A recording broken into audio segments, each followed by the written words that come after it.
Hello everybody, this is General Content Kaido with Suicide Donkeys, and this is going to be a 2 or 3 part series talking about nothing but tags. I'm not going to talk about other alliances, alliance leaders, none of the propaganda, none of the slander, none of the team versus team kind of mentality and go team spirit. We're going to avoid all that. We're just going to focus on tags. Now there's 3 phases of tags, so we're going to go over that. What are tags used for? We're going to go over that.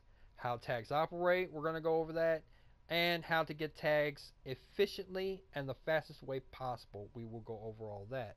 Now, let's go ahead and jump right into it and explain what tags are. The more tags you have, the higher rank you get. Your level doesn't matter. Having a maxed out or underdeveloped base doesn't matter.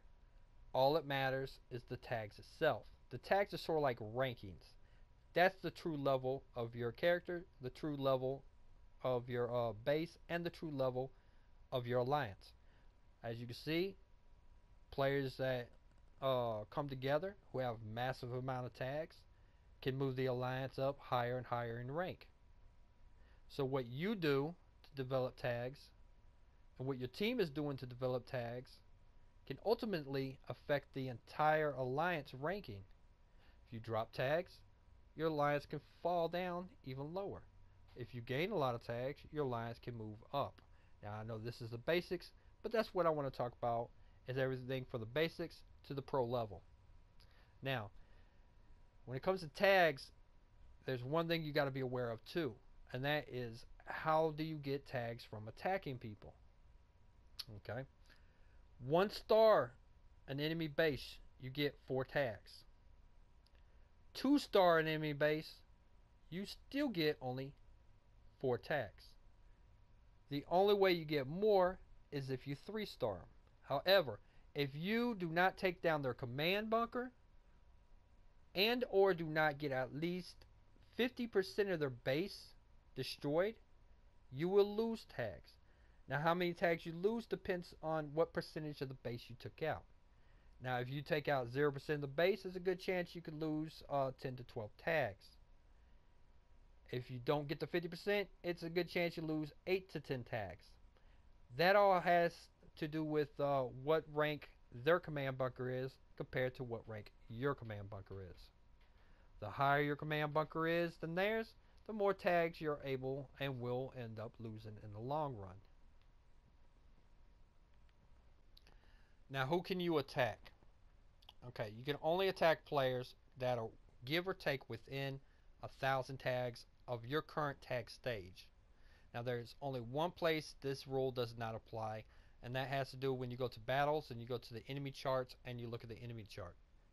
Now, once you look at this enemy chart, you will start noticing at certain phases how it changes and the tags no longer affect who you can and who you cannot attack. Now, depending on what phase you are, there's different reasons to gain tags. The first phase, you're really looking for resources.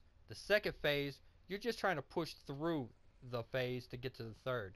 And the third phase, well, you can see for yourself. Third phase is pretty much easy. You're going to find a lot of players who have much lower tag range than you.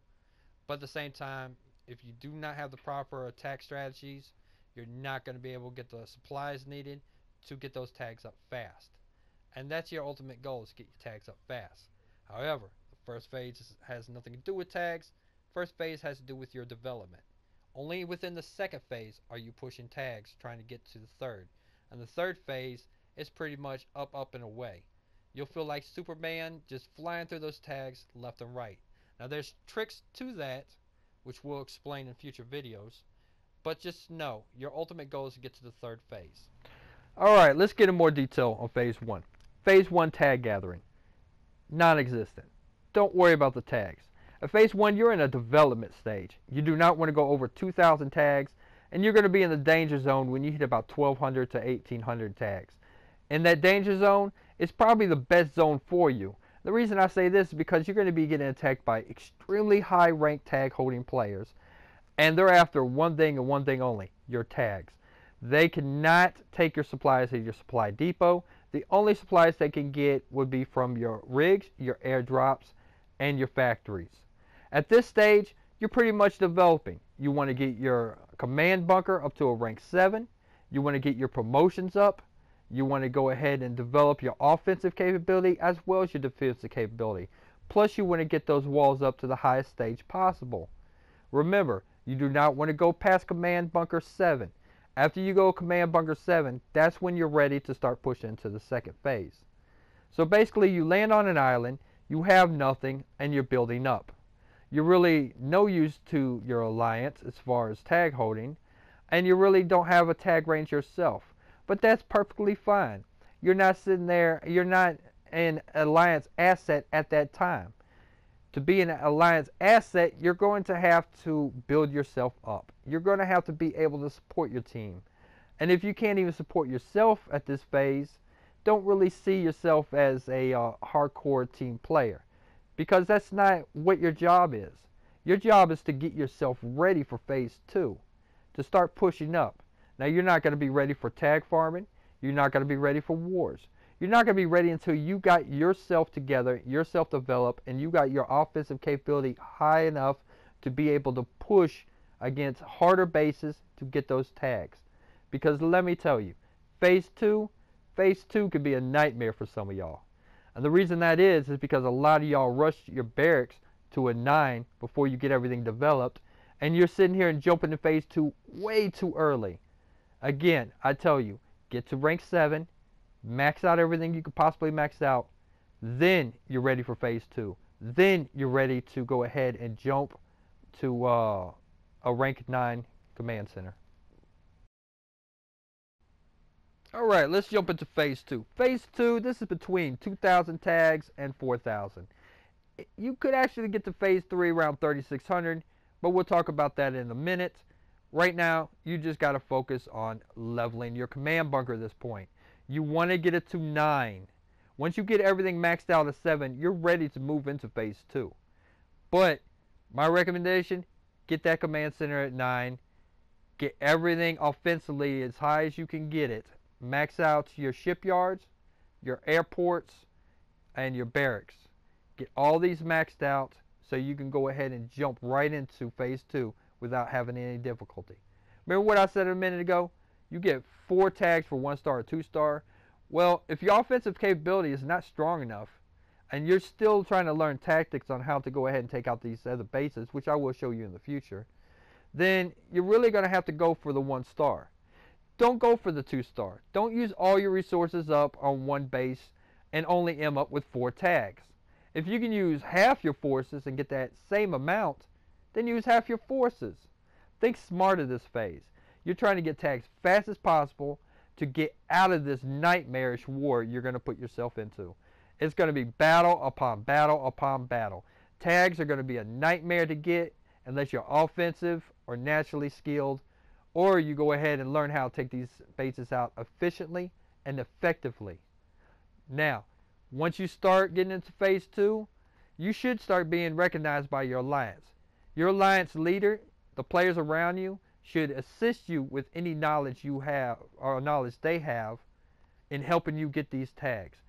Ask these players that are at phase 3. Ask them how they got through it. Ask them what to look for. They can help you out more than you can imagine, because the players who go through phase 2 went through the same thing you're going through now. They might have tips, tricks, and trades that will help you get those tags and take out those bases that you never even thought about. Now, I will do future videos on that, on the tactics used to take out players at this stage. But until you learn it yourself, it's going to be a hard road. And if it's only 4 tags at a time, so be it. It's 4 tags at a time. I say you can, if you're a hardcore player, you could probably get through this phase in 1 to 2 weeks. If you're a hardcore average player, probably be 2-3 weeks.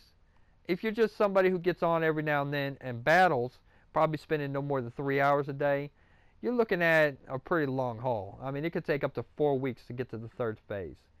But if you get through the 2nd phase, man, hold your head up, man. You just went through the hardest phase of the alliance, the hardest phase of the tag gathering, and your alliance and your leaders should recognize that and give you plenty of respect and props. Because to get to 4,000, for some players, it's a long road and it is a nightmare.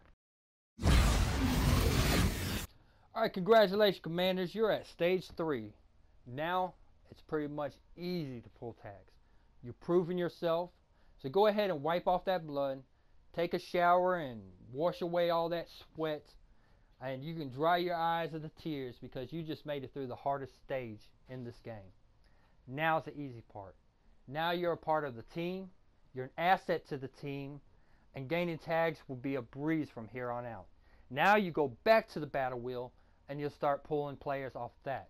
Look for players that are maxed out as far as resources, like 1800s. These 1800s players, or 18,000 resource players, are normally bases that are completely abandoned of players that do not play the game anymore. These are going to be good targets for you. You're not affecting active players, and those active players aren't thinking you're cheating. Because there is no cheating in it, unfortunately, there's not going to be any players in your tag range. Some of the players that do pop up in your tag range will most likely be either active or in camouflage. So it's going to be much more easier to get these tags, and at the same time it's going to be much harder to get these resources. Now at this point, you pretty much want to go ahead and get everything completely maxed out as far as offensive capabilities. Defensive capabilities, not really a necessity. Yes, you lose tags when people attack you. But if you have a decent defensive structure, a decent defense, you should be alright. You shouldn't lose too many tags. And besides, if they take 5 or even 8 tags from you, it's no problem. You're just 1 or 2 battles away from making even more tags and making up that loss. So, like to recap, stage 1, pretty much development. Stage 2, all out war. You got to prove yourself. You get to stage 3, easy from then out. Now at this point, you're trying to push up to 10,000, 15, 20,000, whatever it is. Once you hit the 10,000, you're pretty much an asset to everybody. Everybody's going to want you in their alliance. You went ahead and not only proved yourself, but you show that you can get your tags up and maintain a steady amount, a steady flow of victories. Now you're going to be 3-starring everybody. So, that's all I'm going to talk about as far as the basics. Next video, I do want to talk about how to go ahead and attack bases on every stage, what to look for, and I will get in more detail than I have in this video, talking about what you're looking for and how to attack them. Now, congratulations, like I said, if you get to this stage. It's up to you if you want to stay in the alliance that are supporting you, or if you want to bail on them. But if you're in an alliance that helped you